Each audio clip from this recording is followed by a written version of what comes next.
আচ্ছা ভাই, আপনারা যদি বলতেন যে এই সমস্যাটা মূলত কতদিন আগে শুরু হয়েছিল আপনার? আমার এই সমস্যাটা দীর্ঘ 8 বছর আগে আমি একবার অসুস্থ হই। ডাক্তার দেখাইছি, আমার স্যালাইন দেওয়া হয়েছে। স্যালাইন দেওয়ার পর থেকে আমার ওই শরীরটা ভিতরে কাঁপতে থাকে যখন আমি স্যালাইনটা গ্রহণ করছি আর কি। আর শরীর সবসময় অসুস্থ, শরীরটা দুর্বল হয়ে যায় মাঝে মাঝে।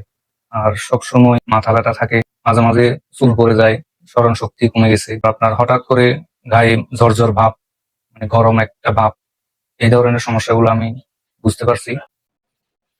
আসসালামু আলাইকুম সম্মানিত ভাই, আপনারা দেখছেন হোসেন মিডিয়া। আমি আজকে একটা বিষয় নিয়ে আপনাদের সামনে উপস্থিত হলাম। আমার সাথে যে ভাইটিকে আপনারা দেখতে পাচ্ছেন, ভাই অবশ্য অনেক দূর থেকে আসছে, অনেক কষ্ট করে আসছে, জার্নি করে আসছে সারা রাত। উনি অবশ্য গাড়িতে ছিলেন। ভাইয়ের যে সমস্যা মূলত এটা জিনের প্রবলেম। আমি পরীক্ষা করছি, অবশ্যই এর আগেও পরীক্ষা করছি, আবার আজকেও পরীক্ষা করে অবশ্য আমার কাছে ধরা পড়ছে। তো এটার জন্য অবশ্য অনেক কয়েকটা জায়গায় গেছে ট্রিটমেন্টের জন্য, রুকায়া করেছি, মানে যাতে উনি সুস্থ হয়। কিন্তু উনি এখন পর্যন্ত কোথাও ভালো ট্রিটমেন্ট পায়নি। এখন সেজন্য অবশ্য বর্তমান ওনার সমস্যাটা আসলে আস্তে আস্তে জটিল হয়ে যাচ্ছে। যত দিন যাচ্ছে তত আস্তে আস্তে সমস্যাটা বাড়তেছে, কমতেছে না। সেজন্য আর কি উনি অনেক দূর থেকে, এখনো এই যে দেখেন চট্টগ্রাম কিন্তু এখানে না, অনেক দূরে। এখান থেকে এই যে রাতের বেলা 11টার সময় গাড়িতে উঠছে, সারা রাত উনি গাড়িতে ছিলেন, কষ্ট করে এখানে আসছে একমাত্র তার সুস্থতার জন্য। সুস্থতা যে আসলে একটা মানুষের কত বড় নিয়ামত, একটা মানুষ অসুস্থ না হলে বুঝতে পারে না। তো অবশ্য সবকিছুর মালিক আল্লাহ তাআলা, তার জন্য সকলেই দোয়া করবেন আল্লাহ তাআলা যেন তাকে তাড়াতাড়ি সুস্থতা দান করে। আমার এখান থেকে ট্রিটমেন্ট নেওয়ার পরে যাতে তাকে কোথাও যেতে না হয়, সেজন্য অবশ্য আমিও ট্রাই করবো, আমার সর্বোচ্চটা দিয়ে আমি চেষ্টা করবো তার ট্রিটমেন্ট দিয়ে তাকে সুস্থ করে তোলার জন্য ইনশাআল্লাহ। তো ভাইয়ের কাছ থেকে আমরা জানবো, তার গ্রামের নামটা জানবো, তার নামটা সহকারে আমরা তাকে কিছু জিজ্ঞাসাবাদ করবো, তার কাছ থেকে আমরা শুনবো। আমার নাম মোহাম্মদ শহীদুল ইসলাম। আমি চট্টগ্রাম জেলার মিরসরাই উপজেলার জোরারগঞ্জ থানা। আমার গ্রামের নাম হচ্ছে বামন সুন্দর। ওকে, ঠিক আছে, ধন্যবাদ। আচ্ছা ভাই, আপনারা যদি বলতেন যে এই সমস্যাটা মূলত কতদিন আগে শুরু হয়েছিল আপনার? আমার এই সমস্যাটা দীর্ঘ 8 বছর আগে আমি একবার অসুস্থ হই। অসুস্থ হওয়ার পরে আমি বাড়িতে যাই। বাড়িতে যাওয়ার পরে সবাই বলতেছে নাকি জন্ডিস হয়েছে। আমি একেবারে হাঁটা চলা অফ হয়ে গেছে, মানে একদম শরীর দুর্বল হয়ে গেছে। পরে আমার অসুস্থতা দেখে আব্বু চট্টগ্রাম নিয়ে গেছে। নিয়ে যাওয়ার পর ওখানে ডাক্তার দেখাইছে, আমাকে অসুস্থ মানে দুর্বল, স্যালাইন দেওয়া হয়েছে। স্যালাইন দেওয়ার পর থেকে আমার ওই শরীরটা ভিতরে কাঁপতে থাকে যখন আমি স্যালাইনটা গ্রহণ করছি আর কি। সেই থেকে আমার শরীরটা সবসময় ভিতরে কাঁপতে থাকে।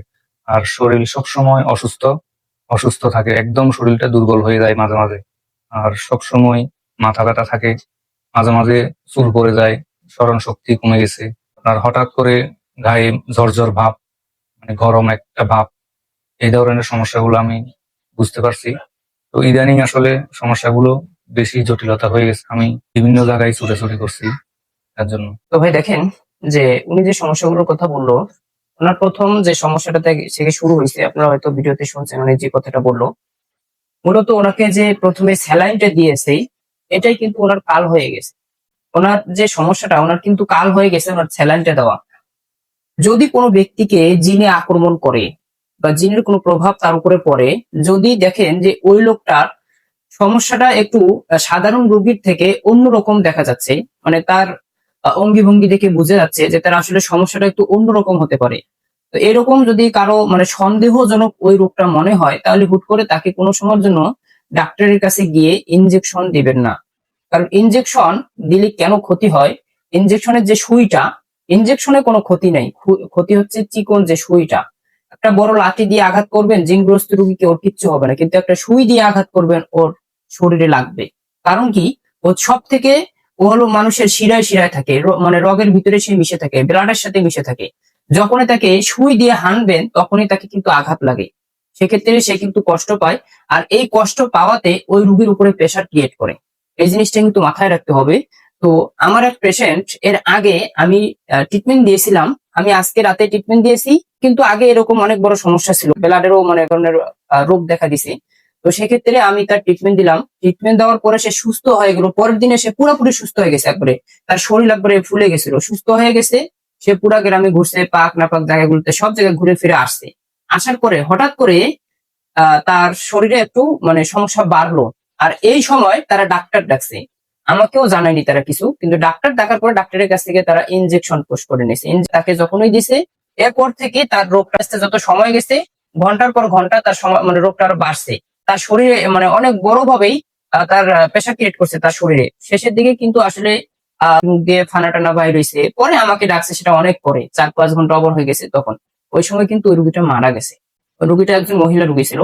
তো কথা হচ্ছে কি যে এই জিনিসগুলো কিন্তু আমাদের ছোট্ট ছোট্ট কিছু জিনিস আছে, এই জিনিসগুলো আমরা আসলে আমাদের মাথায় আসে না যে এটা আসলে কিভাবে কি হতে পারে। পরবর্তীতে কিন্তু এটা এক সময় দেখা যায় না বড়ভাবে এটা বড় আকারে ধারণ করে। যেরকম ওনার যে প্রবলেমটা, উনি কিন্তু আসলে এটা বুঝতেও পারেন, এটা ওনার দোষ নাই বা ওনার পরিবারের কোনো দোষ দিচ্ছি না আমি। তবে আসলে এটা আমাদের যে জিনের যে সমস্যাগুলো হয় প্রথম থেকে যখন সমস্যাগুলো দেখা যায়, এটা কিন্তু আসলে আমাদের বোঝার কোনো ওয়ে থাকে না যে এটা আসলে জিন থেকে সমস্যা হচ্ছে নাকি আসলে এটা সাধারণ কোনো রোগ। তো এটা পরবর্তীতে যখন দেখা যায় যে ডাক্তারি ট্রিটমেন্ট নেয়, যখন কোথাও গিয়ে এটা ট্রিটমেন্ট পাচ্ছে না, কোনো হসপিটালে পাচ্ছে না, তখন কিন্তু এক সময় কবিরাজের কাছে কিন্তু গেলে কিন্তু আসলে রোগটা ধরা পড়ে বা এই জিনিসটা কিন্তু তখন বোঝা যায়। তার আগে কিন্তু সহজে বোঝা যায় না। তারা অনেক সময় অনেক জিনেরা আছে সরাসরি ডিরেক্টলি আক্রমণ করে সে কথা বলা শুরু করে। আর অনেক জিনেরা আছে দূর থেকে আপনাকে ডিস্টার্ব দিবে, বিভিন্ন শরীরে আপনার জ্বালা যন্ত্রণা করবে, কিন্তু আসলে তারা সহজে বুঝতে দিবে না যে আসলে আপনার সাথে তার জিনের কোনো প্রবলেম আছে। কিন্তু সেক্ষেত্রে জিনের এই প্রবলেমটা যখনই কোনো ব্যক্তির হবে, সে কিন্তু দুই দিক দিয়েই ক্ষতিগ্রস্ত হবে। একটা হলো শারীরিকভাবে সে অনেক অসুস্থ থাকবে, দ্বিতীয়ত হলো ওর যে সমস্যাটা, এই সমস্যাটা স্থায়ী থাকবে। তখন কিন্তু এটা সহজে তাকে নির্মূল করাটা খুব কঠিন হয়ে যায়। তো ভাই, এরকম সমস্যা যদি আপনাদেরও কারো হয়ে থাকে, তাহলে অবশ্যই আপনারা উপযুক্ত ট্রিটমেন্টের জন্য পাশাপাশি যদি আপনারা চিকিৎসক পান, তাদের শরণাপন্ন হবে। আর যদি এরকম কোথাও না পান, তাহলে অবশ্যই আমার এখানে যেহেতু নাম্বার দেওয়া থাকে স্ক্রিনে, প্রত্যেকটা ভিডিওতে আমার নাম্বারে যোগাযোগ করে আমার চেম্বারে আপনারা সরাসরি চলে আসতে পারবেন। আর এই ভাইয়ের জন্য বিশেষ করে দোয়া করবেন। সকলে ভালো থাকবেন। আসসালামু আলাইকুম রহমতুল্লাহ।